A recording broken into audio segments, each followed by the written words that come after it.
Hello বন্ধুরা, দীপ্ত টেকের সবাইকে স্বাগতম। আজকে আমরা যে বিষয়টি শিখব সেটি হলো mega.nz থেকে কিভাবে ইন্টারনেট ডাউনলোড ম্যানেজার দিয়ে ডাউনলোড করবেন। আসলে এটা একটা খুবই প্রবলেম আমরা যারা মেগা থেকে কিছু ডাউনলোড করতে যাই, কারণ আমরা অনেকে মেগা থেকে ডাউনলোড করলে ওই রকম স্পিডটা পাই না, কিংবা স্পিডটা পেলেও যদি কোনো কারণে আমাদের ইন্টারনেট কানেকশনটা ডিসকানেক্টেড হয়ে যায় তাহলে আবার প্রথম থেকে শুরু করতে হয়, যা আসলে খুবই একটি খারাপ। তো তাহলে চলুন আমি আজকে আপনাদের ওই ভিডিওটা দেখাবো কিভাবে মেগা থেকে ইন্টারনেট ডাউনলোড ম্যানেজারের মাধ্যমে ডাউনলোড করবেন মেগার এই ফাইলটা। ধরনের মেগা আমি এই ফাইলটি ডাউনলোড করব। সো চলুন ভিডিওটি শুরু করি।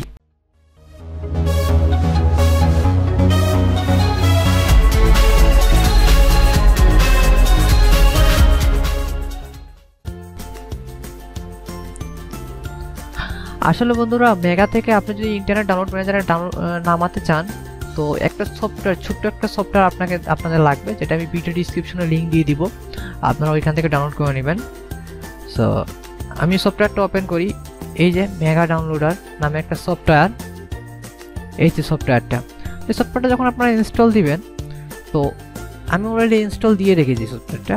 সো এই ইনস্টল প্রথম দেওয়ার পর আপনারা এই সেটিংয়ে ক্লিক করবেন।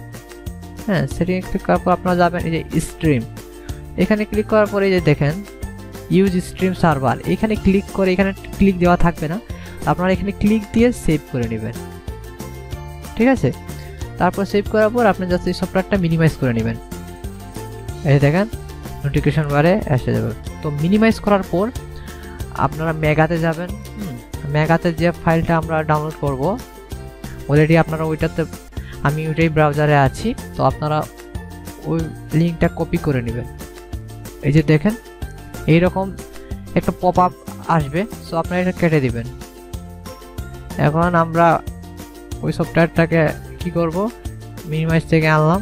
দেখেন আসার পর এখানে স্ট্রিম বলে দেখেন একটা অপশন আছে, এখানে ক্লিক করে ওয়াচ অনলাইন, এখানে ক্লিক করে যে মেগা ইউআরএল লিঙ্ক, এখানে ক্লিক করে দিবেন। এই যে দেখেন ছোট্ট একটা লিঙ্ক আমি পেয়ে গেছি। তো এই লিঙ্কটা আমরা কপি করব, এই লিঙ্কটাই আমাদের প্রয়োজন, এটাকে ক্লোজ করে দিব। এখন আমরা ইন্টারনেট ডাউনলোড ম্যানেজারে চলে গেলাম। তাহলে দেখেন অ্যাড ইউআরএল এ ক্লিক করলাম, এই যে এই লিঙ্কটা অটোমেটিক এখানে শো করছে, ওকেতে ক্লিক করে দিলাম। একটু অপেক্ষা করতে হবে, 5 থেকে 10 সেকেন্ড অপেক্ষা করতে হবে। এই যে দেখেন প্রোসো গোল্ড, হ্যাঁ 65 MB একটা সফটওয়্যার, এই যে দেখেন 65 MB একটা সফটওয়্যার, হ্যাঁ ফটোডেক্স প্রোসো গোল্ড এটা। সো আমি হয়তো আশা করি ভিডিওতে আমি আপনাদের বুঝাতে পেরেছি। এই যে দেখেন ডাউনলোডের স্পিড, ঠিক আছে, পোজ স্টার্ট আমরা ইজিতে করতে পারবো, এটা আমাদের কোনো সমস্যা হবে না। এই যে দেখেন। সো আশা করি বন্ধুরা আমার এই ভিডিওটা আপনাদের ভালো লাগে হবে, আর ভালো লাগলে অবশ্যই লাইক দিবেন ভিডিওটাতে, কমেন্ট করবেন। যদি কোনো প্রবলেম হয় আমি অবশ্যই সলিউশন কমেন্ট বক্সে সলভ করে দেওয়ার চেষ্টা করব। আর এইরকম আরও ভিডিও পেতে অবশ্যই আমার চ্যানেলে সাবস্ক্রাইব তো করবেন, কারণ আমি এইরকম আরও ছোটোখাটো টিউটোরিয়াল নিয়ে আপনাদের সামনে হাজির হব। তো আজকের জন্য এই পর্যন্তই বন্ধুরা, আশা করি ভিডিওটা আপনাদের ভালো লাগে হবে।